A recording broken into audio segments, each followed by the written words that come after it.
Since we are in a virtual meeting, PSTA has developed several methods of ensuring the ability of the public to comment prior to and during this virtual meeting. There are these options. First, during the meeting, the public can provide comments via telephone by calling 415-655-0002. The meeting ID is 2300-350-7844. Again, to make public comment today during the meeting, members should call 415-655-0002 and enter meeting ID 2300-350-7844. The second option allows for public comment is to submit your written comments prior to the meeting via mail to PSTA. And your third option is to email public comments at psta.net. At this time, are there any members of the public on the phone who wish to speak, or are there any written comments that we need to address?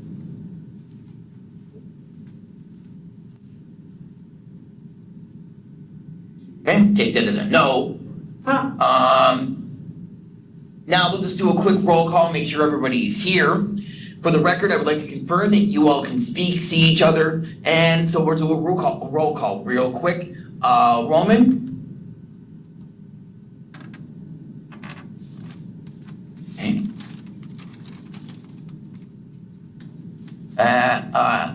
Andrea Barron?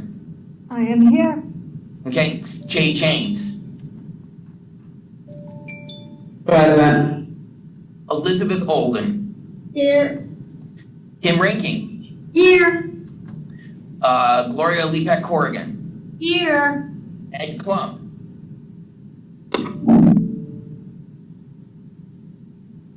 All right.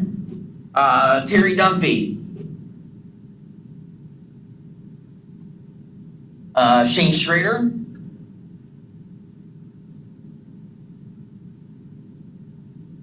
I saw him earlier. Maybe he is having some technical difficulty. Oh, and here comes Terry, the birthday girl. She's connecting the audio real quick. We'll move on and go back. Duncan Kovar.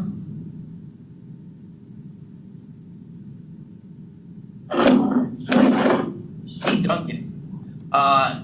Terry, can you hear and see us? I think I got it. All right, happy birthday, by the way. Well, thank you very much. This family. Happy birthday. And I see Roman is here. Thank you, Roman. And Maxwell Johnson. Thank you. And Mark Boyce. Virtually present. Thank you. Are there any members attending whose name I did not call? Who's that? Sebastian. Oh, I'm sorry. I skipped over because I was trying to go to Duncan. I'm very sorry about that, Sebastian. Trying to get rid of me. Please remember to respond to the email quorum 48 hours after the sending of the email. With that, we'll move on to section 3 of today's agenda, and that's the chairperson's report.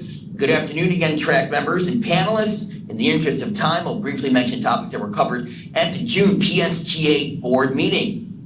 The board approved a 3-year contract with 2 one-year options for general services consultant services with AECOM Technical Services, HNTB Corporation, and WSP USA Incorporated.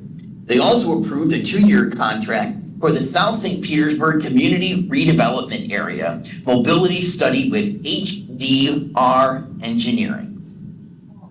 With that, we'll move on to item number 4, and that's a forward Pinellas report. And for that, we're going to turn to Duncan Kovar. For all the bullets hitting all over, I knew I was going to get hit. I'm like, please don't let me die. Please let me live. Duncan in here? Let's see. Don't be open and I do not see him. He must have dropped out. If he comes back, we can address it at that time. With that, we're now going to move into information items. We have 2 of those today. First, we're going to talk about possible service reductions and the millage rate. And for that, we have Jacob, Debbie, Al, and Nick. To make sure I stay safe. Again, thankfully, the suspect was the only. Okay, and I would just ask everybody, make sure that they are muted. Area, again, the mother of his kids remains in critical condition at a hospital tonight. Teresa, I think you need to mute, and I'm not sure if anybody else. But good afternoon, Debbie Elias. I'm the Chief Financial Officer here at PSTA. And today we're going to talk about part of the budget, which is our TRIM, the truth in millage. And this has to do with the property taxes. And every year we have to take to the property appraiser the maximum amount of millage that we are willing to charge. And right now it's at 0.75, which is our maximum rate allowed by law. And one of the things that I'm just going to give you a very quick background, it's been a very, very challenging budget year. And we have been challenged by Brad Miller to come in so that our budget for this year is no more than what we had last year. Our goal is to keep our expenses down to allow some of the revenues like the property tax to continue to grow so that we kind of come back and meet in the middle in another year or so. That was on the slide. And with that, I'm going to have Jacob, next slide. He's going to be, Jacob is our master of ceremonies today. Oh, please, having technical difficulties. All right, come on. Next slide. There we go. All right. One of the things that I think is always important is to kind of keep reminding ourselves and everyone around us, what are we in the business to do? And that is to provide public transportation. As we all know, public transportation does not always make money. As a matter of fact, I don't think there's a public transit company out there that does. But we are here to provide a service to the community, to provide it safely, and to focus on, as our sustainable strategic plan says, to focus on a healthy community and workforce, environmental sustainability, and, important to me, financially sustainable public transportation that supports our community. So next slide, Jacob. So there's two action items that we'll be taking to committee and board, and of course, first of all, to you. And that is to identify what the maximum level of service reductions will be that we will advertise for our public hearings for the budget for fiscal '24.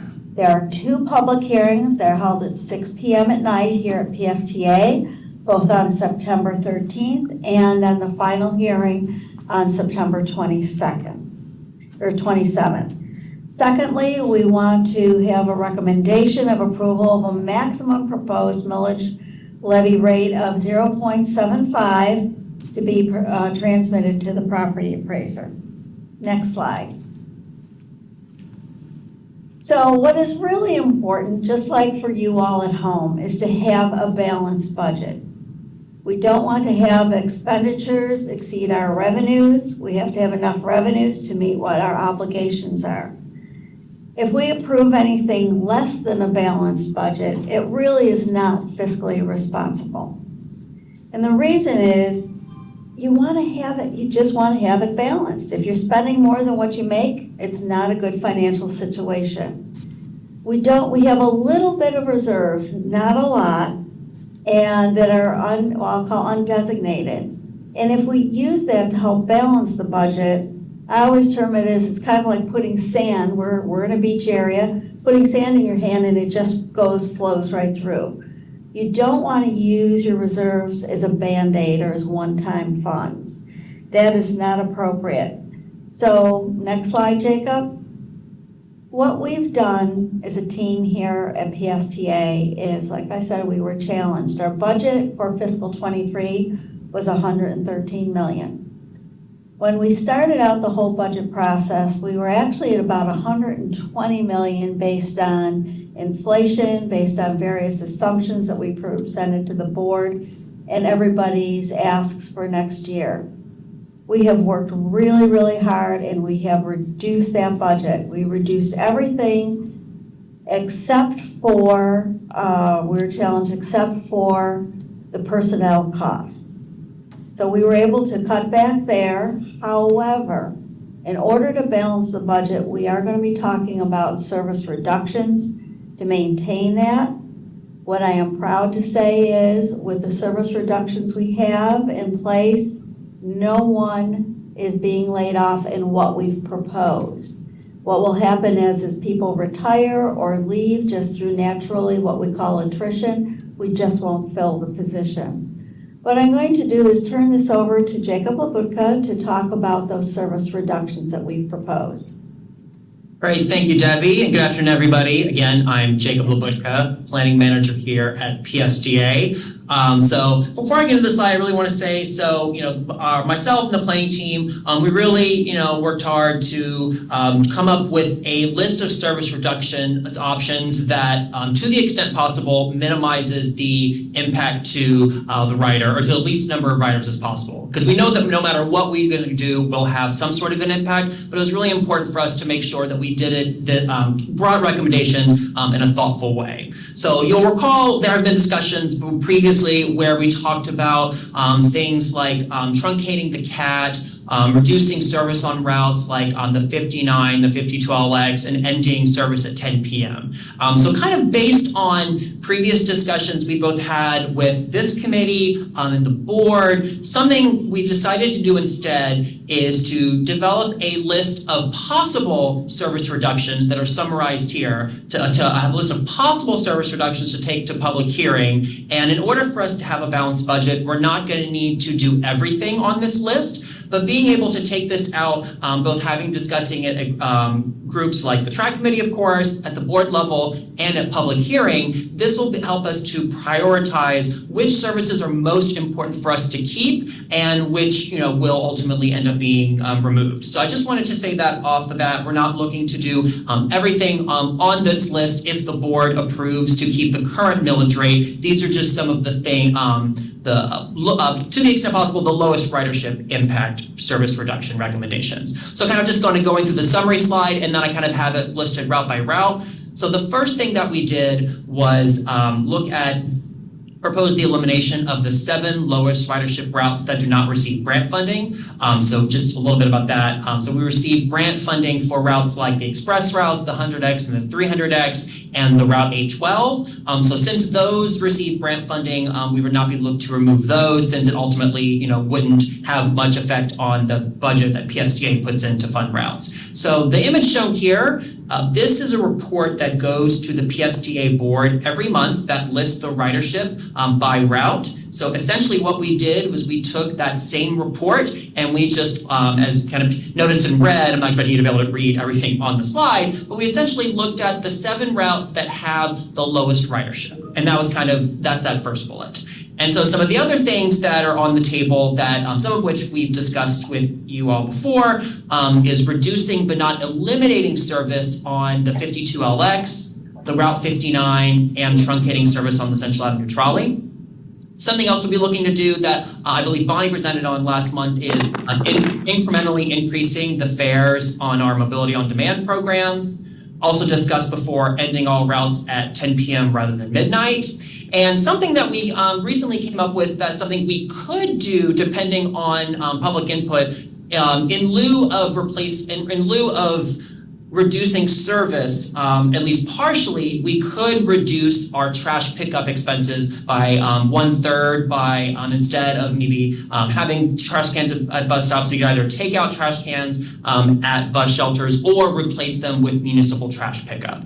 So anyways, that's kind of just a summary, but I kind of have it kind of spelled out on a route by route level that shows you kind of the routes that are specifically being looked at that will take to public hearing and some of the ridership impacts.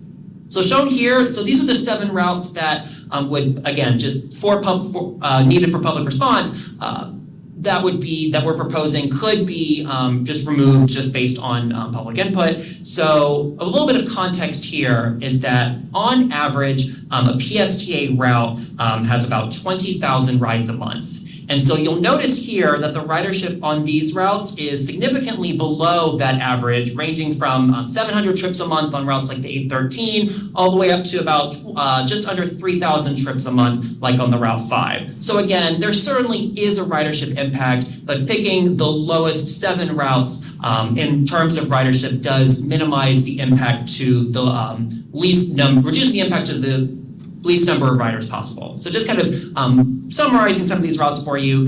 So there's some routes in North County that could potentially be affected, the 813 and 814, several St. Pete routes that include the 90, the 32, the 22, and the 5, and the Route 58 within Central County that goes along Bryan Dairy.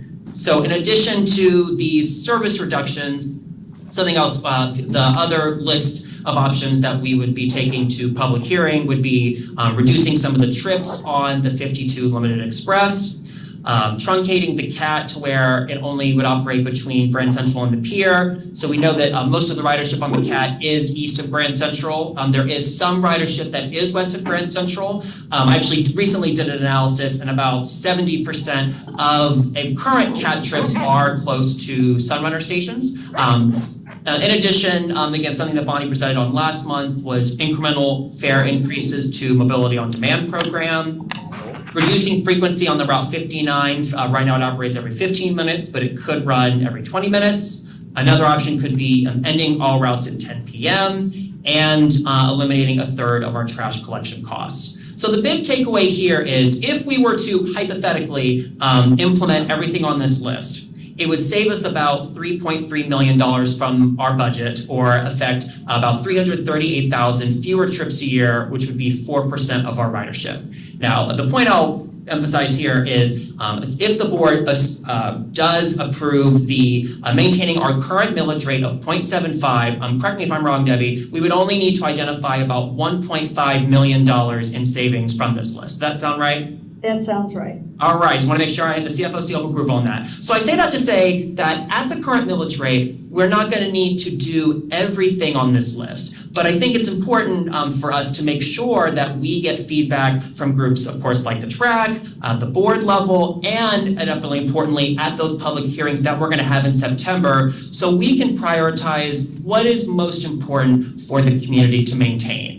So I'm just going to show you one visual, and then I will pause for questions. So if you all have any questions about this list. So this is a map I made that shows kind of the geographic allocations of the service reductions. I've only, for the map here, I've highlighted the routes that we've proposed for elimination. So I really just wanted to show that there is, geographic diversity of where we're suggesting that, so it's not just, all falls to one community. So, you have the 800 routes within northern Pinellas County, the 58 in central Pinellas County, and the remainder of the routes in St. Petersburg. I did also include in red the CAT west of Grand Central.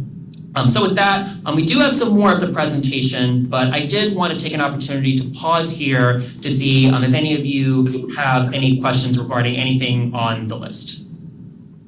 All right, thank you so much.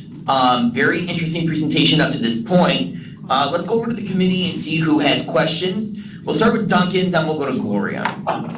Hey, thank you. And can you guys hear me? I've been having technical problems. Yep, we can hear you.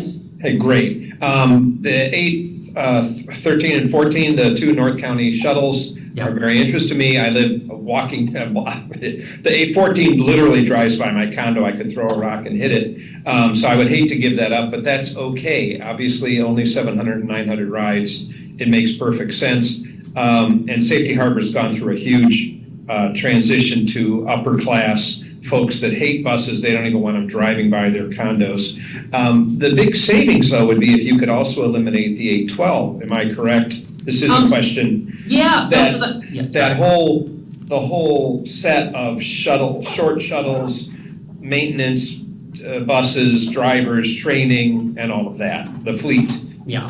talk to that. No, definitely. So that's a great question, Duncan. So that is actually one of the routes that we receive grant funding from FDOT. I believe it's called Urban Corridor Funding. So I'm not sure. I want to say about half, but a significant portion of that route is actually funded through an existing grant program. So operationally, we just wouldn't have there wouldn't be as much financial savings to PSTA if we were to eliminate that route, since we do receive grant funding for that particular route. Well, the 812 is the connection to Hart. Yep. So my question more was just about shutting down the fleet of small buses, running a regular sized bus on the 812 and calling it a day. Yeah. I'll stop there. Yeah, no, definitely. And I know that's definitely something more our, maintenance division definitely looks at. I don't believe we have any plans to order any additional smaller connector buses. If anybody knows differently, please correct me if I'm wrong. So I do think that would make sense for us to phase that type of vehicle out. And one other thing I'll kind of mention that I forgot to mention is I would say, for a lot of these routes, like the 813, 814, there in some places along the route, there wouldn't be too many, transit route alternatives. But I think through this effort, we would definitely market, obviously our Direct Connect program that provides first last mile connections, and we would really emphasize our TD Direct Connect program that a lot of people may not know about, that offers up to $9 a subsidy for that to make that first last mile connection rather than $5, which I would say for most people would pay for most or all of the cost of the trip to the bus stop. So just wanted to say that before I forgot that. Okay, thanks. You're welcome. Okay, thanks. And I'm gonna jump in here real quick. From someone who lives in St. Pete, the routes that are being proposed to be eliminated, I can see are very lightly used, even as I'm out and about, because you have the 32, which is a looper, and there's so many other routes that go through downtown St. Pete that it can be absorbed into the system. The 90, it runs over so many other routes that, again, absorbed into the system. Same thing with the elimination of part of the trolley. The Route 5 is 22 are barely even used.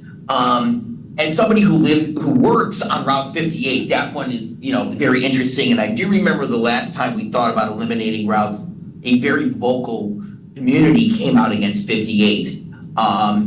I do have one other thing, and I don't know if I'm able to share my screen because I wanted to show something that was done in Buffalo when they were proposing, they call it bus stop balancing. And they were either going to add stops, remove stops, or not change stops. And they have it here. I don't know, am I able to share my screen just for a second? Yeah, I'll stop sharing my screen and then have you share yours.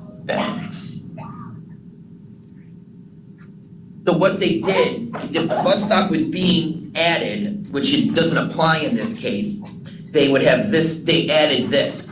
But if it was being eliminated, and in this case we have full routes that are being eliminated, this placard could be put there and tell them what their closest next bus is and where they can give public comment.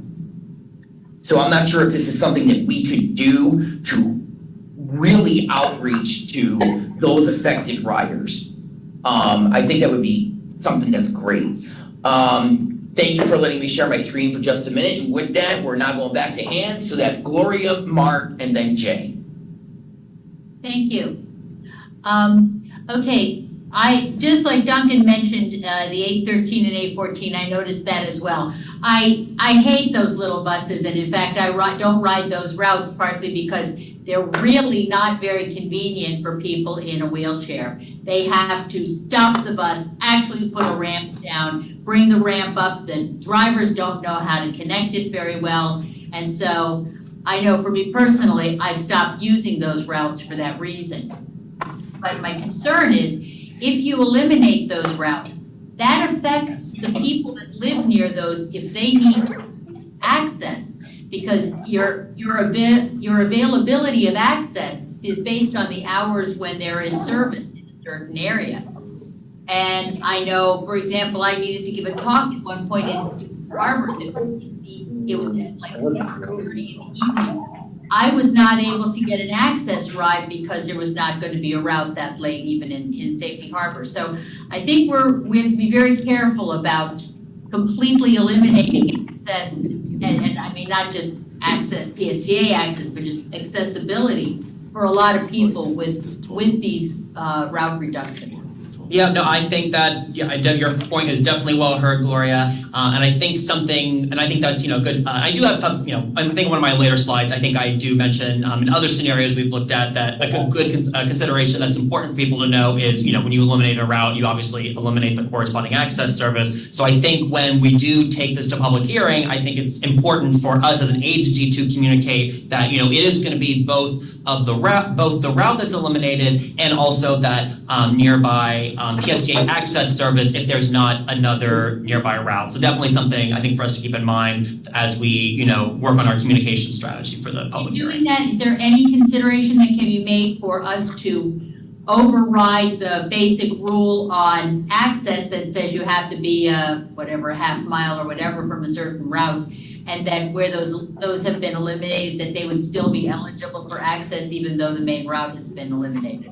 That is a good question. I can take the mobility team. I do know traditionally it has been, just strictly based on the distance from the route. And then for those who currently don't live within that buffer zone for a route, I think we've then connected them to some of our other programs like Direct Connect to get them to a bus stop, since that doesn't have the same rules as PSTA access.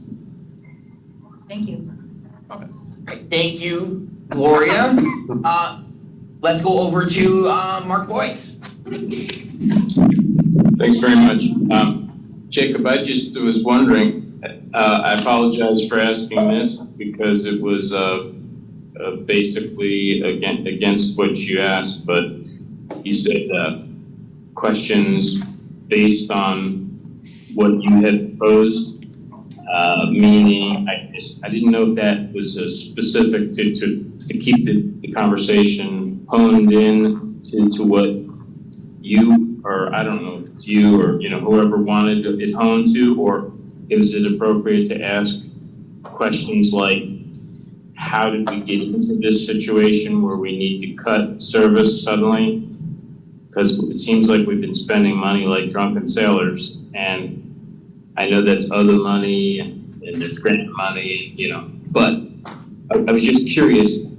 Generally speaking, how did we get into this situation where we have to trim $1.5 million from a budget and I'm very familiar, it's an option, it's an addendum. I'm very familiar, with Route 58 and 59, and nobody wants to give up what they need or whatever, but it seems very obvious that we could do the reduction from 15 to 20 minutes intervals on the 59 and not miss it much. I don't know how much that's worth, but it's a heavy traffic route. But I was just curious how we got into this, and with that question, if it's appropriate to ask that. If it's not, I'm no sweat, but the second part of that is also, is spending all this money on the Sunrunner one of the things that got us into this jam and giving free rides? That's it. Thank you. All right, let's go over to Debbie, since she would be the expert in this field. Thank you, Mark. Those are great questions that you've asked. And quite honestly, as you well know, we are in a very huge inflationary period. The inflation rate right in our area, just our area alone, is close to 9%. It's 8.9%. So we've been seeing a significant amount of increase in all of our supplies. Last year we had a huge increase in the cost of fuel. It's a very bad insurance market, which you've probably heard a lot about, and that really affects us here. Matter of fact, over the last 2 years, our insurance has gone up around 19%. So we have really been a victim of a lot of the inflation that has gone on. So that's one piece of it. The other side of it is we were very, very grateful to be able to get some COVID relief funds from the federal government. That allowed us to, and what we used it for was basically paying for our operators, their benefits. It went to personnel. We didn't put it to anything else. But by doing so, we did have some savings on federal grants that we would have otherwise used. And we are now able to do things like replace our buses. Many years ago, I know Henry's on here, but I want to say it was at least 15 plus years ago, PSTA got an earmark that we got a significant number of buses in all at once, which was great, except for those of us who are here today, we have to figure out how do we replace them. So we've been able to do that.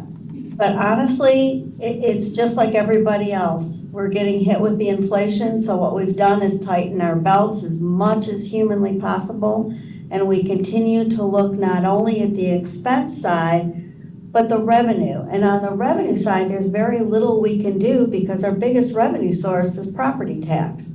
So any changes to reduce property tax will significantly impact services as well. I hope that answered your question. Thank you so much, Debbie.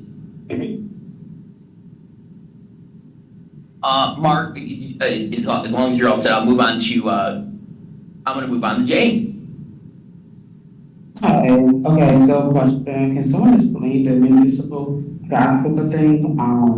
So I was saying we would be able to save $1.5 million by removing back pickup from the bus shelters. Yeah, so thank you, Jay. No, that's a great question. The cost estimate we have for there, our total trash collection contract, I think, is somewhere in the ballpark of around $700,000. So we're estimating an idea that was had internally was to eliminate the trash collection just at bus stops. So it would still be maintained at all of the terminals like Park Street and Grand Central and major transfer areas like that. But the idea would be to no longer provide trash collection at like bus stops, particularly bus stops with shelters, and the proposal would be to either just remove those trash cans entirely or leave it up to the local municipality to do that trash collection. And so we estimate that action by itself would save about $170,000 annually. Okay, and next question, is, so, honestly, I don't like service reductions. I'm just going to be honest. It's okay. You and me both. It's okay. This is not, literally not a deal. But if, from what I'm noticing, like if we remove like specifically Route 58, that would move service to St. Pete College Seminole campus, and there's no longer any transit service to college, if I'm not mistaken. And then I don't know. But, no, I know, but I think that, no, your point is well heard. And I think the point for us to bring such a list like this is to have these sorts of conversations so we can hear from transit riders like yourself, Jay, that, the routes like the 58 are important. So essentially, like, through meetings like this, meetings with the board, and particularly the public hearings, like if we hear overwhelmingly from the community that the Route 58 is of importance, more so than other routes, then that would be a route that would be more likely to stay. So I think the public engagement on this and the public hearings are going to be really important that will allow us to prioritize what ends up being implemented so we have as minimal of a ridership impact as possible. Because we obviously don't want to be in the business of cutting service. We ultimately, want to get to a place where we can expand service, but we do have to deal with, the budgetary realities of next fiscal year. So trying to do this in a way that's, I guess, to the least pain to the rider as possible. So I think being able to have this community conversation will help us to do that in such a way. Okay, can you tell me how many trips that the 52 list make? Because if we could eliminate that, seems like to be something that can be done. We say reducing what you want reduced now is 2,000 monthly rise. I would say that is, I don't know, I would love data on that. Also, okay, I don't know, I'm done. Yeah, no, absolutely. I think with the 52, I think the new flex, I want to say, I think it's about 4 or 5 trips in each of the peak periods. So I believe we'd be cutting it, and I have to go back and look at the data. I think we're eliminating the service by about half, to where I think there would be at least about 2 of the 52LX trips in each of the peak periods. But that being said, I think, when we take this to public hearing, there'll be all this information, and there'll be other information that's given for each of these options. Okay. That's all it is. Thanks. All right. Thank you, Jay. And we're now gonna, Jacob, I'm assuming that, Mark has another question. Yeah, thanks. Just so I can just say it, eliminating trash pickup seems like insanity to me, like from a PR standpoint, from a health standpoint, and keeping, doing our part to keep Pinellas. I would think we should come up with 170,000 some other way than not picking up trash. But, maybe things are that bad, I don't know, but that's it. Okay, so since this is only halfway point of Jay. I have no follow-up question about the pickup specifically. I apologize. If that was eliminated, would that eliminate any jobs? I can't speak to that for sure, but I think, so we work with, I don't know who our vendor is. We have a specific vendor that does trash elimination. So I have to think that they're likely servicing other trash cans beside ours. So that might, certainly reduce work on the vendor side, but I don't know if it would necessarily be enough to, have several jobs be eliminated. But that's just kind of me speculating, since I'm not the expert on our trash collection contract. Okay, awesome. So those folks aren't PHTA staff? No. Okay, then okay. Thank you.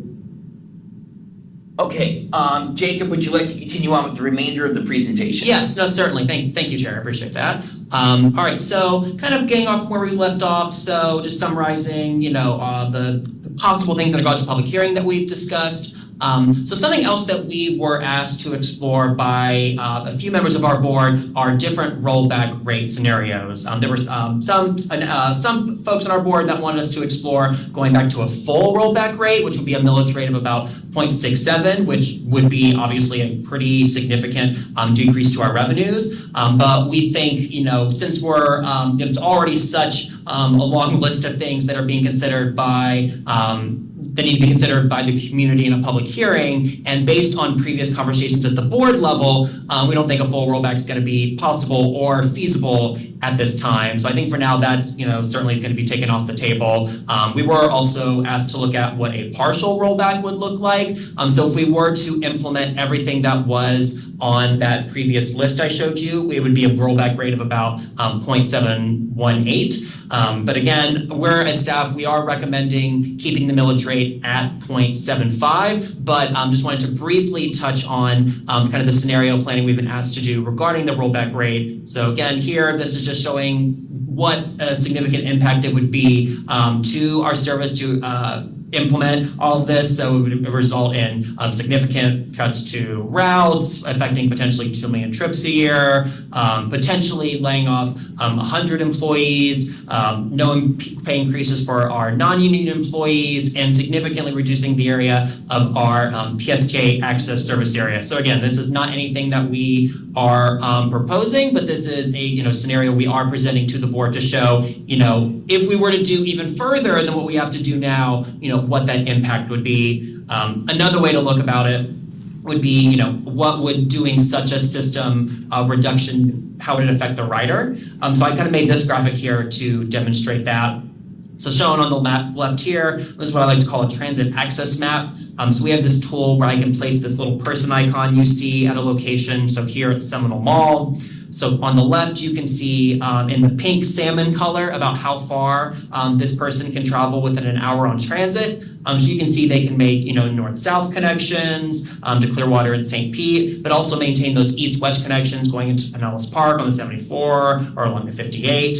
But on the map on the right, you can definitely see the reduction, significant reduction in the routes in our network in a full rollback scenario. So you'd still maintain those north-south connections, but it really shows what the transit access implications are, since at least from Seminole Mall, it would significantly reduce those east-west connections like on the 74 or 58 as mentioned earlier today. So just again, wanted to briefly kind of show you this, since we are also showing this to the board since we were asked to do some of that scenario planning. But kind of on that note, I'm going to pass it over. Oh, wait, did I hear something? Sorry. I'm going to pass it over to Nick to go a little bit more into that. Thanks, Jacob. So, good afternoon, everyone. My name is Nick Sagan. I'm the manager of financial planning at Atlas this year. One of the things I love about my job and working here is I get to come in every day and do math problems. So we've got spreadsheets for a lot of scenarios. Jacob's laid out, a lot of options that we're plugging into those scenarios. The rollback is one of the scenarios where we're really ruling out. It's not exactly feasible. So we did want to look at, just in the effort of min-maxing, what would be the maximum savings we would give to households by doing a rollback rate. In effect, what we were able to do was go to the property appraiser's website, download some information they had. We filtered out all the commercial properties and found what the average value of the owner-occupied houses were, and applied our trim rate to that at 0.75 versus the rollback rate of 0.6764 or something like that. And it came out to be about $14.48 a house, which is about the cost of a dinner. Is it really worth saving $14.48 per household? To me, that's just a meal. But to the person who goes to work and relies on transit to make that meal, that's their lifeline. And so even with the min-maxing, the rollback rate scenario we don't feel saves a whole lot to the homeowners. I'll hand it over to Debbie. Thank you, Nick, and now I'm hungry for tacos.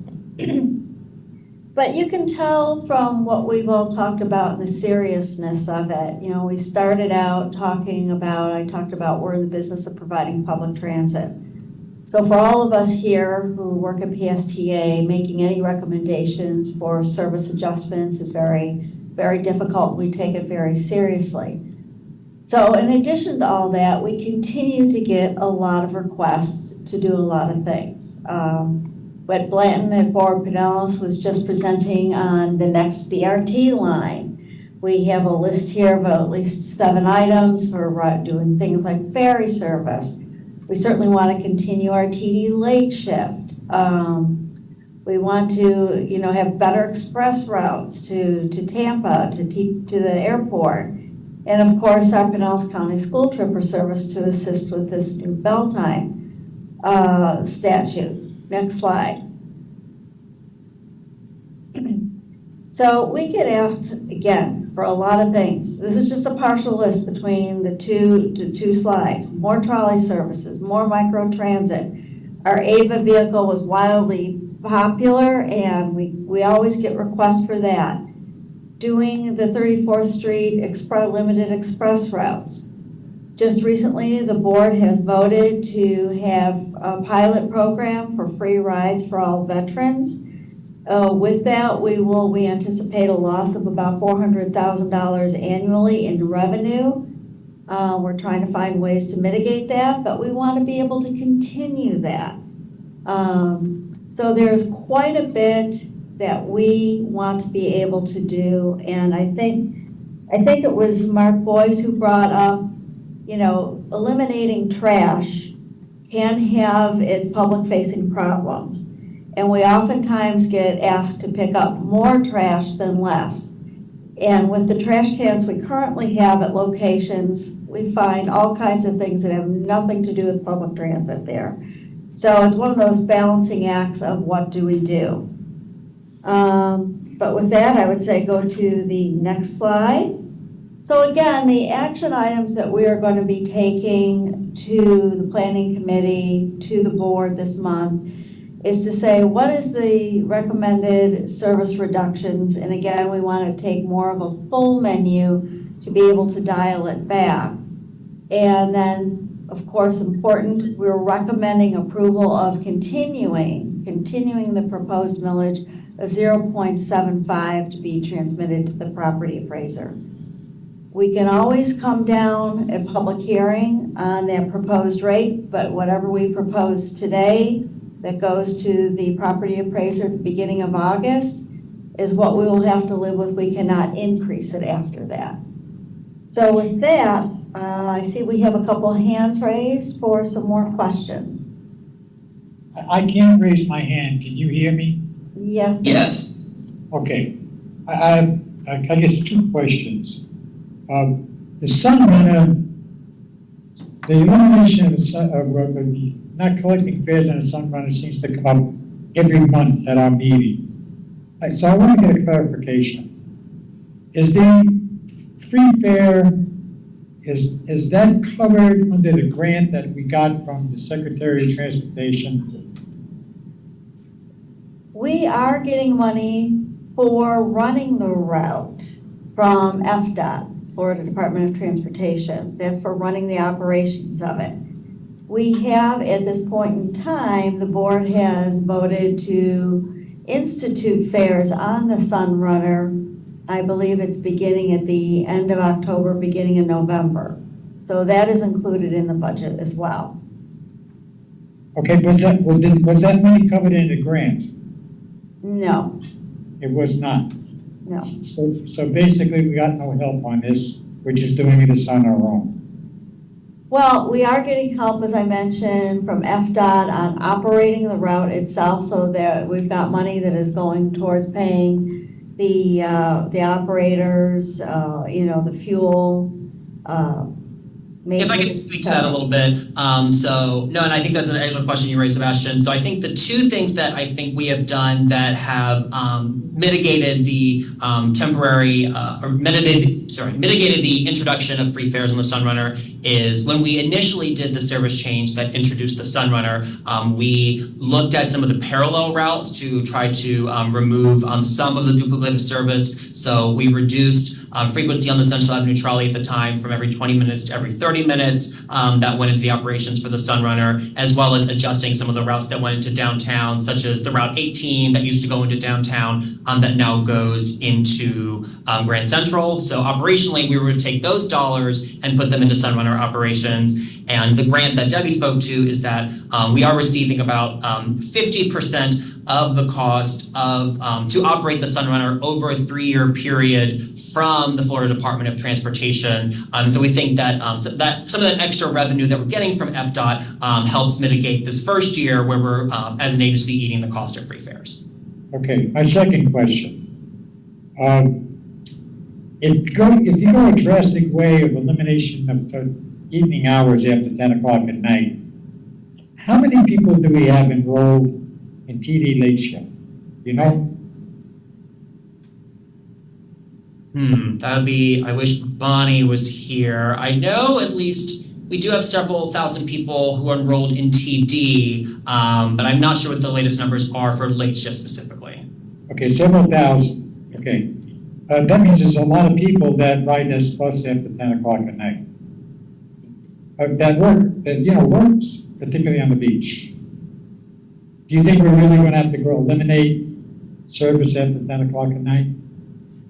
Again, I would say this would just be it's just one of the things that's on the table, but just based on what we hear both from different meetings like this, as well as the public hearing will dictate whether we go through with that or not. I believe based on my team's calculations, this would probably affect, there's about 9,000 trips that are made monthly after 10 p.m., and that does exclude the Sunrunner. But yeah, so to the tune of about 9,000 trips a month, just to put a figure on that. Okay, pretty substantial. What do you think? And compared to some of the other recommendations, so compared to some of the lower ridership routes, it's certainly, to think of it, it's less than the average monthly ridership of 20,000, but to your point, Sebastian, it is more than what the low ridership routes carry monthly. Okay. My last question. You're talking about increasing the PSTA access rates. Are we talking about wheelchair transport, or are we talking about cab rides? I believe, if I'm not mistaken, correct me if I'm wrong, Debbie, this is speaking specifically to the MOD fares, or is there a conversation happening with Access beyond that? No, it's the mobility on demand, and it's, so your first two rides would remain, I believe, and somebody else can jump in here from the budget team. The same, it's above that, it becomes incrementally more. So it would not affect paratransit access itself, just MOD. Thank you. All right, with that, we're gonna go back to hands. Please make sure you stay muted until it's time for you to speak. First, we're gonna go to Mark, then Jay, then Duncan. Mark, come on back in. I just want to be real quick here. I tend to get emotional, you know, because I suppose everyone does when it affects you personally. None of this would hurt me personally bad at all. But what I just realized was there's a lot of stress involved in this, and I hear all the agony and whatnot. And I have a simple solution. By the way, I did not understand the comeback about how it is a good idea to leave trash all over, but just because they want us to pick up more trash, I didn't understand that. But nevertheless, let's say we do leave the trash all over. Maybe it'll make other people squirm more, and that's funny, you know, whatever. But it seems like we're being manipulated. If we have this big of a problem, somebody came up with a little list, and they knew that the committee would say it's not a good idea to cut service. And there would be a few people said it's not a good idea to leave trash all over, you know. Why do we nitpick and hone in on a little target to get people's emotions going? If we have a big problem, and $1.5 million shortfall is a big problem. We have a $113 million budget. I don't know what the statistic is here, but it's less than 2% is our problem. Why are we doing emotional things and just handling it fairly? I hear a lot about equity all the time at these meetings. Why don't we be equitable? Why don't we just cut everything 2% and then start building up the additional point whatever goes into an account so this kind of thing doesn't happen again? Everyone can handle a 2% reduction, including the Sunrunner and trash. And then this is over with. And we're building an account. And maybe we should do 3% in case there's a bad storm and taxes go way down, or, you know, for an emergency or something. But why aren't we just across the board? I don't understand why we wouldn't do that. And then who could yell? Who could complain? Oh, you cut my route 3%. You know, big deal. So that's the end of that for me. Thank you. Debbie, do you want to come in on that one? I feel what you're saying, and we have already cut about 9%. All of us have cut out about 9% out of our budgets before we, you know, really looked, you know, we're working into this. So we've already cut back a significant amount. Now, Mark, that's not to say that we aren't every single day here looking for ways to mitigate any changes in something that's our prime directive in life, which is providing public transit. So I do hear you, and I appreciate your comments. All right, thanks, Debbie. Let's go to Jay, Duncan, then Terry, then Gloria. And so I noticed, you know, y'all are proposing this, these cutbacks to the board, and with the expectation that they only choose some of these cutbacks. What is the likelihood that they choose all of the cutbacks? And what is the likelihood that they actually go to the worst case scenario that you all provided? And can you also be specific and tell us which board members are requesting this so we can communicate with them around it? Like I would love specificity on who is demanding or requesting that we cut service. like, I know we can't increase the millage, I'm not talking about that, I'm talking about those who who want to decrease our millage rate to, take away all the rollbacks, to roll back all the way. What specific members and what is the actual likelihood, that they accept the proposal and only cut some of the, accept some of the changes, and which changes are more likely to be accepted if they do accept the proposal to only accept some of the changes. Can we get specifics on that as well? Because I see $3.3 million being offered here, and we're thinking to be actually only 1.5 million. Okay, which of these services, what changes will be in that 1.5 million? And I guess it's 3 questions. What changes will be in the 1.5 million if they accept to keep the millage rate the same? Who is proposing or requesting that we do a full rollback or even a partial rollback? And what is the likelihood that either of those situations happen? Like the actual likelihood, not the hope. Okay. I think your input and the input of the public will make the biggest difference on what items end up staying and which items end up going out of this list. So I think it's important for the public to speak to the board. I think the likelihood of a full rollback is basically slim to none. I really do. And as far as who is proposing this, different people at different points in time have said things related to this, and it might behoove you to watch maybe the last board meeting or so, but I'm not going to get into specifics on that. Okay, which board meeting are you all taking this up at? This would be at the next board meeting in July, I assume? Yes, this will be the next board meeting next Wednesday. Correct, okay. What time is that? 9 a.m.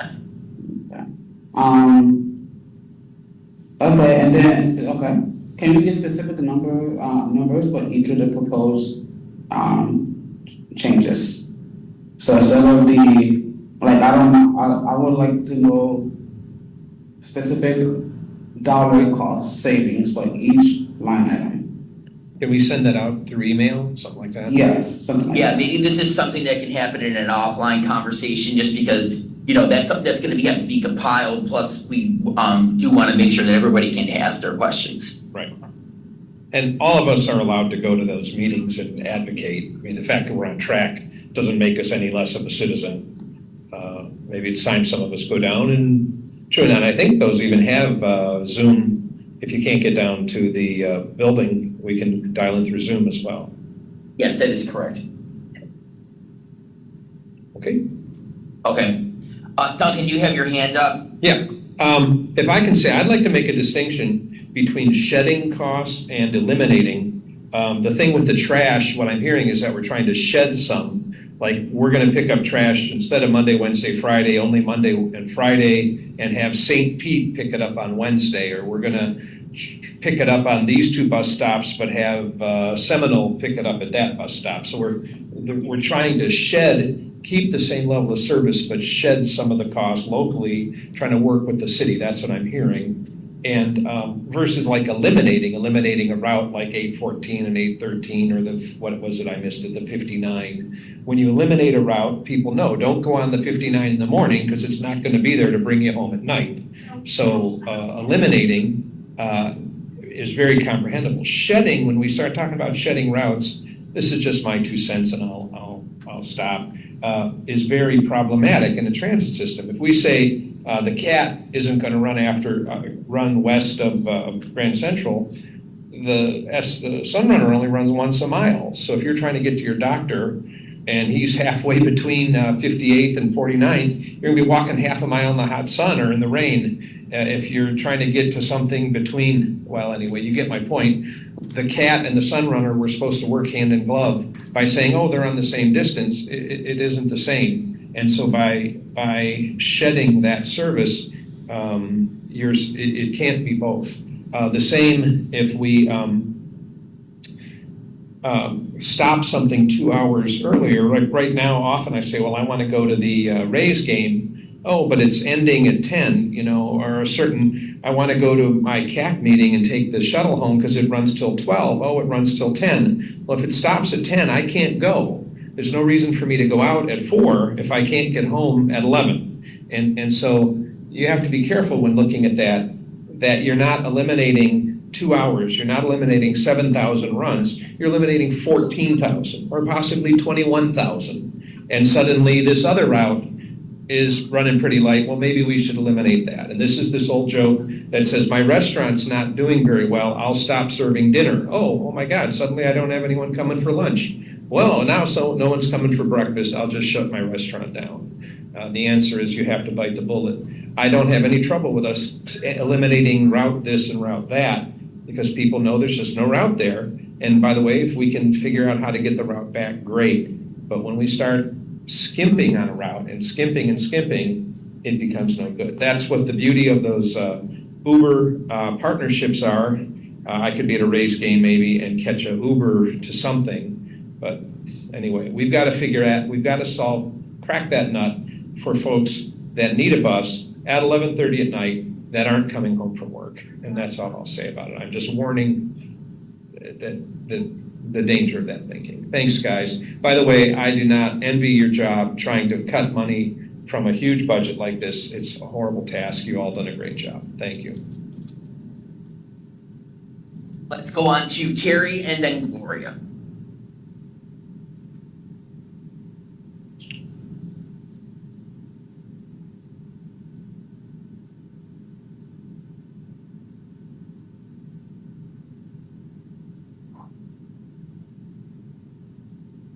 Hello.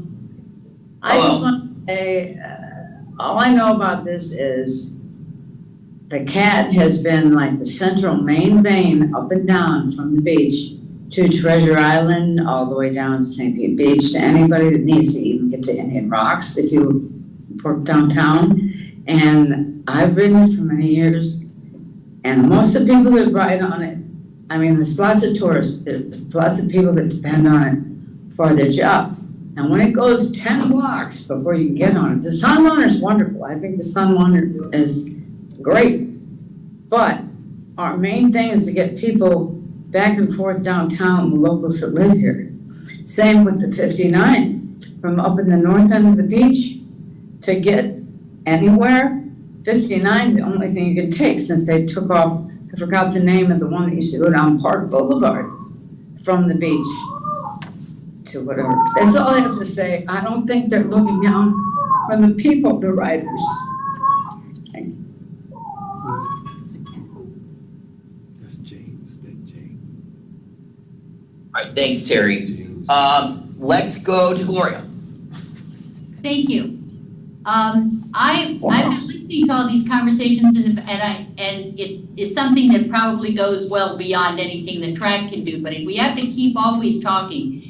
We're always looking at transit as a cost, as somehow it's a charity that we're giving to these poor people who would rather be driving and rather have a car. And the reality is transit, many cities are much more progressive than we are now in terms of recognizing that transit is in fact a benefit to the community. It benefits, we have a tourist population that we talk about it 100 times, can't fly in to Tampa and get to Clearwater Beach without having to rent a car. We spend as a community, all of these people who are worried about spending their dollars, they spend a fortune on things like the new Howard Franklin Bridge spans and all the work that's being done on 19. We need to keep talking, PSTA and HART and everybody needs to keep talking to the community and to the powers with the money that says transit is not a cost. Transit is a critical public service that benefits us all and makes our community a better place to live. So, sorry, that's my lecture, but It's an investment. Yeah. Let's go back to Jay. Was that I choose to use transit. I have a good job. I could go and buy a car tomorrow if I wanted to. In fact, they would actually be better for my job. They would much prefer me as a community organizer to have a car where I can go and do all the things I need to do. But I choose transit. And honestly, I guess there's nothing we can do about cutting whatever things we're gonna be cutting, but like, this is disappointing. Like, how do I convince other people to choose transit and, oh, we got a brand new, amazing service, oh, we're cutting back service everywhere else now. It's disappointing. And I know it's not necessarily the direct fault of anyone, because, you know, inflation, I understand that, but it's just disappointing. All right, thank you, and, okay, Jacob, this was I'm really sorry, I apologize, I just can't raise my hand. I just have one final question for Jacob. Is he there? Oh, yes, I'm here. Jacob, my question goes back to TD late shift. If you have a substantial increase in enrollees, are we going to be able to support that? I mean, if you're eliminating, let's say you're going through a drastic situation of stopping the beach trolley at 10 o'clock at night, that's exactly when TD late shift starts. And of course, all these people who work would have no way to get home unless they take the money out of their pocket for Uber. Do we have money to increase the enrollees? No, I mean, that is, that's an excellent point that you raise. We do currently, that is something that is funded through a grant program paid for through the state. We know that that grant program is not going to last in perpetuity, so I think that is definitely something that we need to consider. Also, I got a text with some information on late shift. So we currently, in the late shift program specifically, we have several, I don't have an exact number, but we have a couple hundred people that are currently enrolled in late shift specifically. So I just wanted to throw that out there before I forgot. But yes, no, your comment is well heard. Okay, thank you very much. Okay, thank you very much. Thank you, everybody. Terry, did you still have a comment? You're muted. No? Okay. Thank you, everybody, for your very interactive discussion on this very, very important topic. I'm sure we all know how critical our voice is, and thank you for allowing staff and other members to hear that. With that being said, we're going to move on to 5B, which is our other information item, which is a plan update to real-time bus technologies. And for that, we're going to go to Raj and Al.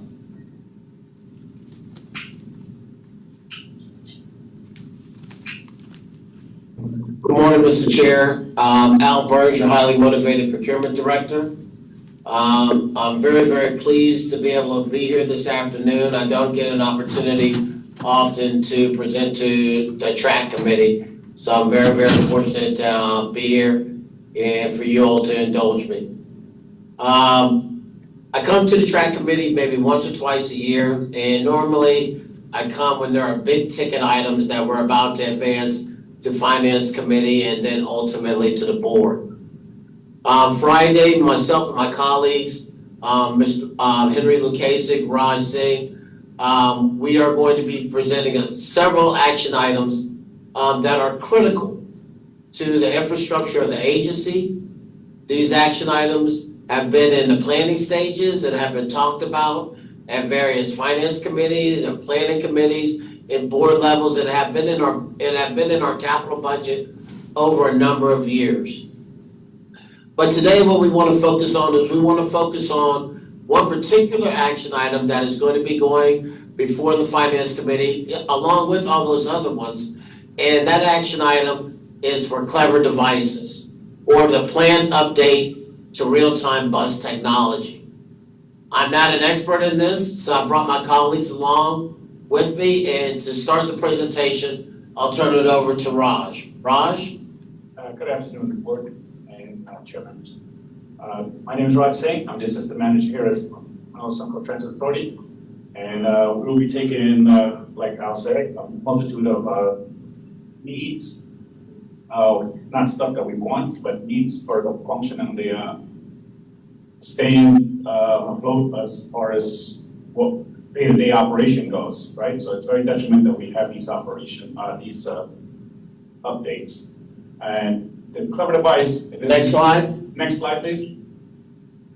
This is going to be a two-part. I'm going to talk about software. My colleague Henry Lukasik, the director of maintenance, will talk about the hardware needs. So you're going to see some acronyms on here. First, we've been partners with Clever Device for over 12 years, which is you'll see Clever Device, CAD, and ABO in Florida has been one of the first from that company to showcase their property with us. CAD stands for computer-aided dispatch. That's what the operation folks use. ADL is the automatic vehicle location, so we can tell where our buses are at the same time with a number of things that goes on inside the bus and on the bus we can know, and we'll get more into that later on. You see 3 generations of IVANs, and IVANs stands for an Intelligent Vehicle Network, which is the computers on board a bus. So when we got this, next slide please, installation back in 2010, we got the first version, which is the IVAN 3s, and then we got an iteration of the IVAN 4s in 2014, and both of these are becoming obsolete. The IVAN 3 is totally obsolete, which there's no more upgrades can be done to it. The functionality is going to be sunsetted for the 3G network. If you guys, I'm sure everyone has a phone, they know that that's not going to work anymore. We're going up to 5G. And then the IVAN 4s have the same similar issues, which will be sunsetting pretty soon. So we have all of our turnkey buses coming in with the IVAN 5. So with that said, we have more than half, 65 to 70% of our vehicles with the IVAN 3s on them. So they will go dark. And for, next slide please. For the purpose that we see right now out there, where you can see on Transit app or real-time bus information where your bus is, that will, because half of the fleet will disappear from that, right? So CleverWorks and CleverCAD and Clever Device, all of these are suites inside of this package program that we use at PSTA to produce all of the necessary information that goes out to a bus. These are all back-end software stuff that changes the head sign, give out the real-time information, the bus, where it's located, what time it's coming, and all of these other, next slide please, modules. And the last, on this slide, I just want to show you the last part, the last line there where it's integrating with other software, because some of those other software are becoming outdated as well. And HASTA is one of the main programs here that we will be showcasing need to have an upgrade for as well. So these modules, Clever Device, all the software that goes with it are becoming obsolete. And there is some benefits with upgrading it to the newer version of the software. And it'll give us more enhanced features that we can share with the public. It'll help with our drivers not getting lost, because we'll have automatic turn-by-turn turn on them, which we currently cannot do because of IVAN 3 and vehicle handling much of the software needs. Next slide, please. So this is a screenshot of what the operations look like when they're looking at the vehicles out there. On the map, you see those little dots represent bus. The different color icons will show if the bus is working or not. Now, you picture all of those buses, some of them got the black icon on them. They're not communicating for some reason, whatever the case may be. And these are the trouble that we're having with our software, with our IVAN 3s out there. They go dark sometimes because IVAN 3s got the 3G network on them, so patching it with other things, but they are going to start to go dark very, very soon because the software is not going to be supported anymore. And just some controls of what the screen with the 3 images on it, it's what it would look like. It looks like when they're looking for buses and how it's going. And there's some information on there when an emergency happened on a bus and it becomes full and center. The middle picture on the bottom shows exactly where that bus is, all the information, what's going on it. So these are the things that we see in the background, and these are the program that lets us see that. Next slide, please. And of course, everyone here should know what this is. It's an image of our real-time. Turn on a route, you see where your buses are, and to the right might be the transit app screen, what you're looking at. So these are enhanced features that important to the public for riding, knowing where their vehicles are and what time the next one is coming, or what time it runs until by looking at your schedule on them as well. Next slide, please. And the benefits to the public is, like I said, you get more information real time.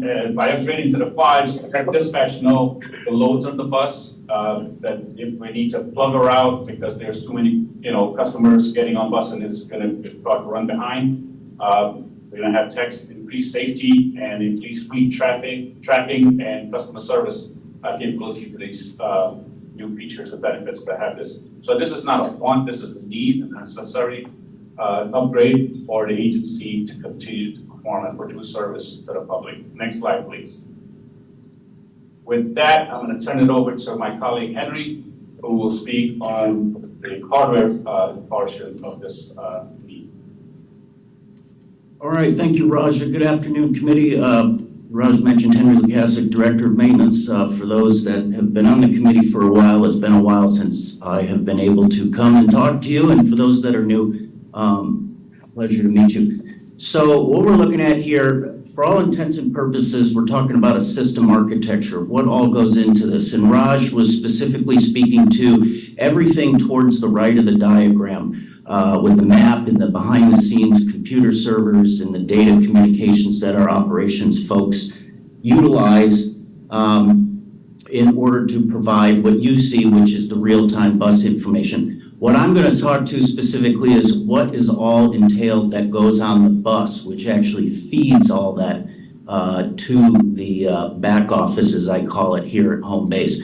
So as you all know, have riding our buses, they have become more complex over the years. You're familiar with me saying that they're more like computers on wheels, and they certainly are. Couple of terms that I'll go over very quickly as we move forward. Now, if you've been on our buses, you always see that our drivers are kind of touching a screen that's just above them, and that's pretty much their main interface with all things that go on with our IVN systems here. First one is going to be TCH. That's what the operators are always touching and typing stuff into. It stands for Transit Control Head. The other thing, as Roz has mentioned, is the IVN. In this case, we're talking about Generation 5, Intelligent Vehicle Network. I like to say that think of the IVN as the, quote, brains inside the vehicle. And we'll come back as to why that's pretty accurate. Clever Vision, as you notice that on some of our latest buses, there are now monitors that are in the passenger cabin area that provide all sorts of useful information, such as next stop and even weather in some cases. And the other piece that is critical is the communications component, the cellular modem and wireless router. As you heard Raj mention, about 2 years ago, much like other agencies, 3G was shuttered and went dark, which was a long time in coming.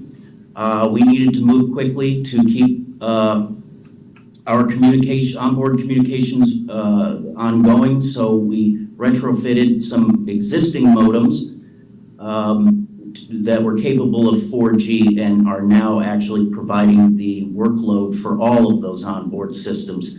If you've noticed that the Wi-Fi is a little slower on our older buses, it's because that's the modem that we stole, so to speak, to provide the 4G capability. However, don't fret. Part of this, as Roz mentioned, this has been in the works for a long time, and the first starting point was replacing all of our cellular modems with the latest in 5G capability, which is a project right now. It's the most important foundation to supporting this project that we are talking about right now. Before I move forward with the nuts and bolts of what the fleet has specifically, the other thing, most importantly, that the IVN systems control on the buses is all the other systems on the buses, such as destination signs, fare boxes, Flamingo, the Wi-Fi, camera systems. And of course, most importantly, it does provide the GPS location of the bus, which in turn feeds the real-time bus network. So it's really, we call it single point control because for all of those systems that I mentioned above, the operator would have to actually log in to each of those systems and control them independently of themselves. The IVN system takes all that and the operator is able to seamlessly control, or it's autonomously controlled by the IVN system so the driver can focus on more important things like driving the bus and answering passenger questions. Next slide, please. So the latest in equipment is not new to PSTA. It is currently on approximately 95 of our buses, right? Well, let me take a step back. Let me correct myself. We will have 95 total buses in about a year and a half that will have the latest equipment on them. 33 buses currently today, all buses that were delivered since 2020, do have the latest in IVN and modem equipment, and the 62 electric buses that are on order and are coming in over the next year and a half will also be equipped with the latest. So that's where we get the total of 95 buses, or about 40% will have that if we're speaking by the end of February 2025. Also an update on electric buses, we have received 3 of the 62, and they're going through some extensive testing as we speak. So stay tuned for those. Oh, and I know there'll be a question is when do you think that those buses will hit the street? We're looking to put some of them out there starting October of 2023. So look out for that. Next slide, please. All right, so here, let's get down to brass tacks on what the upgrade entails. 68 buses are still using the IVN systems from Generation 3. Generation 3, PSTA got Generation 3 all the way back in 2010, and to analogize why it's being obsoleted, in 2010 I was using a BlackBerry, and if you were using an iPhone, it was the iPhone 4. I don't know anybody who's using BlackBerry, and if you're still using an iPhone 4, I hope you upgrade soon. 59 buses are on the Generation 4 system, and the Generation 4 system is not being continued in favor of the more powerful Generation 5 system, which is supportive of 5G and all of the other current technology. And I get asked this question, which is, how long do you expect the IVN 5 systems to last? We expect them to last as long as the 3s, which in this case is well over 13 years. 47 additional buses, basically all buses from model year 2014 all the way up to 2019 will have content screens. We chose the 2014s because it's all buses that we expect to still be in service for at least 9 more years. Statistical fact, most PSTA buses are retired at an age of 18 years. So we still have 2005 and 2006 buses in service. Now, most importantly, we're looking to install this same system into our contractors' supported vehicles, i.e. the Jolly Trolley and the Looper, which do not have any type of this system installed. Therefore, they do not appear on our real-time passenger information network. Next slide, please. Raj mentioned some of the immediate impacts and benefits. I'll just shoot through them real quickly. Most importantly, we call it the screen. The interface for the operators is going to go from a block design with just words on it to a more graphical interface, as you can see to your upper left. It also will allow the driver and show them where they are in terms of their next stop. Are they running early? Are they running late? Are they running on time? This will be especially helpful with Sunrunner to reduce bunching, but most importantly, it gives the operator a sense of whether they need to slow it down or pick it up. or they're just completely off schedule and a reroute will need to be arranged. Pre-trip and post-trip inspections is a capability that can be handled with this screen electronically as opposed to paper-based. And as you heard with Raj, especially for our new drivers, turn-by-turn directions to reduce or maybe even eliminate the chances that an operator makes a wrong turn. Next slide, please. Some of the other behind-the-scenes benefits that we'll experience with our automatic passenger counters, it'll be able to tell us how many people are on a bus at any given time. So if there's ever an overload condition, that we're going to be able to either send out a plug bus, as we call it, which is just another bus to pick up any passengers so that they're not left behind. The Clever Vision, expand that. That'll be our mainstay of getting information out to the general public as opposed to the traditional, what we call behind the driver notice, which is an 8.5 by 11 sheet of paper taped to either the cabinet or the door or some other means. And of course, what makes Sunrunner successful is transit signal priority to keep it on time. And this is just expanding the capability of signal priority to all of our fleet so that if there's other chances in the future where that type of service is available on different routes, that they will be able to take advantage of signal priority. But most importantly, being the maintenance director, it means fleet uniformity, which is just a cool name to say, hey, everything is consistent. We don't have to supply different parts, or we don't have different generations to try and diagnose. But most importantly, with uniformity, especially in today's modern technology, is that we're getting rid of obsolete systems and trying to keep them going through patchwork and temporary fixes. And I think anybody who's familiar with technology knows is that if you do not upgrade, you will be left behind. Next slide, please. So the summary real quickly before I pass it to Al to talk about procurement is 127 PSTA buses are obsoleted at this point in time, or will be obsoleted with the Generation 3 systems, which means they will go dark at some time. We're generally keeping them going with the spare parts that we've amassed, and of course, Clever Devices goodwill to at least support us knowing that this upgrade will be coming in the future. Software upgrades are critical to keep the behind-the-scenes back-office systems going, and also to make sure that the information that is supplied to you, our riding passengers, is the most up-to-date and relevant.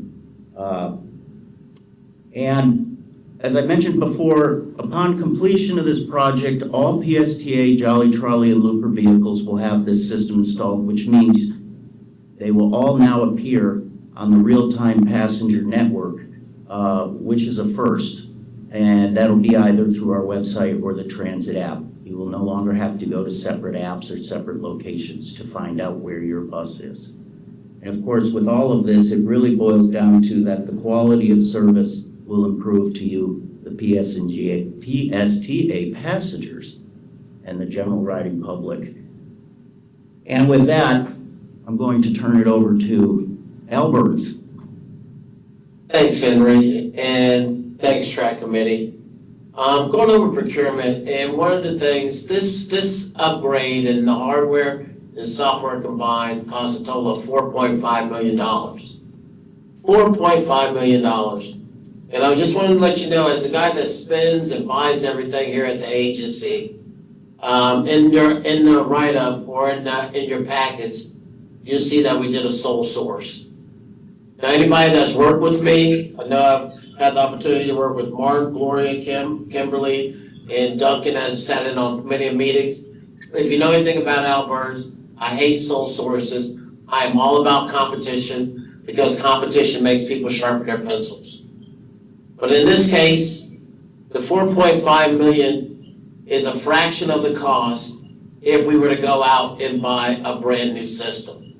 You'd have to buy the new system, which is more than just the items that Henry is talking about, which is more than the software, the initial software that or the software upgrade rather that Raj talked about. There will be a significant amount of hardware that would need to be placed on each bus. And to put it into context, on the screen where Raj showed you, I think in 2010, the system cost us $9 million. So Debbie and Nick and talked about escalation before. Can you imagine what a new system will cost us in today's market? But we wanted to make sure that what we were buying still met our needs. So procurement scheduled or coordinated a series of meetings, and even one meeting where we had the executives from Clever Devices come here and show us the benefits of these new updates and whatnot. We went into negotiations with Clever Devices, and I negotiated a 5-year deal on the software. 5 years. And what I was trying to accomplish in that negotiation was to make sure that we locked in the escalation rate. I think Debbie mentioned it in reduction, that escalation in this region was approximately 8.5% or 9% or something like that. TRAC committee members, I can tell you that through successful negotiations, we locked in a 3% escalation over the course of the next 5 years. 3% escalation every year for the next 5 years, and I'm extremely proud about that. From the funding, the Ivan equipment, which equates to $2,645,000, that is 100% paid for out of FTA funds. The hardware that Henry is talking about, the Ivans and the TV and the screens that go on the passenger side of the bus, all of that is 100% FTA funded. The software upgrade that Raj spoke about, the initial purchase of the software upgrade is federally funded, but those licenses and the upgrades year after year are operating funds, and they have been part of our operating budget over the last several years, and that comes to an amount of $1,837,000. Sustainability and DEI is very, very important to this to PSTA, and I just want to highlight a few things because I know it's getting late. Clever Devices is a part. PSTA was the first transit agency to be part of APTA's Racial Equality, Equity, and Commitment Pilot Program. And our partner, Clever Devices, was part of that as well. Clever Devices was awarded a bronze level recognition from APTA in the efforts of sustainability. So TRAC committee members, what I'm bringing before you today is more or less an informational item. But what I will be presenting, hang on one second. But what me and my colleagues will be presenting are about 4 different action items, all technology related. And this is one, and this is the biggest out of all of them. But we want to take your time today to explain to you exactly what's going to be going to the Finance Committee and what we are going to be recommending for approval at Finance and ultimately board level. And that is recommend approval of a 5-year contract with Clever Devices for a total contract amount not to exceed $4,500,000. If you have any questions, me or my colleagues, Raj or Henry, will be more than happy to answer. Mr. Chair. All right, thank you, Al, Raj, and Henry. So if anybody has any questions, again, please raise your hand. We'll let you chime in. Obviously, the one big question is we just talk about funding cuts, and I think you gave a good explanation of how this program and these tools are funded mostly by the federal government and then already in our operating costs. Yes, Mr. Chair, and one thing that's important, we can't operate without this equipment. Mm-hmm. So I'm also serve as the budget director, and I didn't speak with the reductions, but this is something that we just can't operate without it. So it's an essential it is essential software and hardware that we need to be able to function, or we would be black. Yeah. Yeah, this is the brains of the whole bus system, pretty much. Yeah, does anybody else have any other questions that they would like to, or comments regarding the onboard technologies?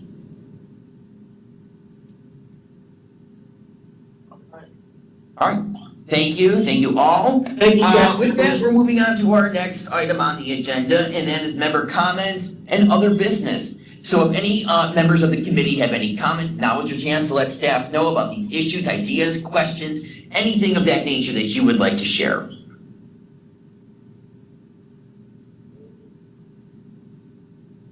Okay, while people are thinking, I'm gonna add one thing, just a clarification. If anyone wants to make a public comment to the board meetings nowadays, you have to be at the board meeting. You can watch them, you can tune in on Zoom and others, but you have to put your public comment, you have to be there to give the comment.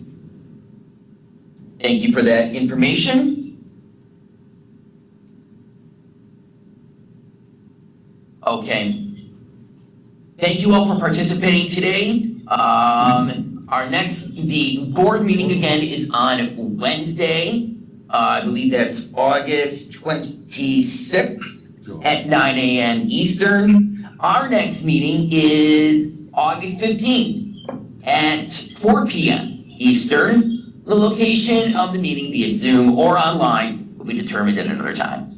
And we'll vote on that via email. Thanks again, everybody. I hope you have a great day. Thanks, everyone.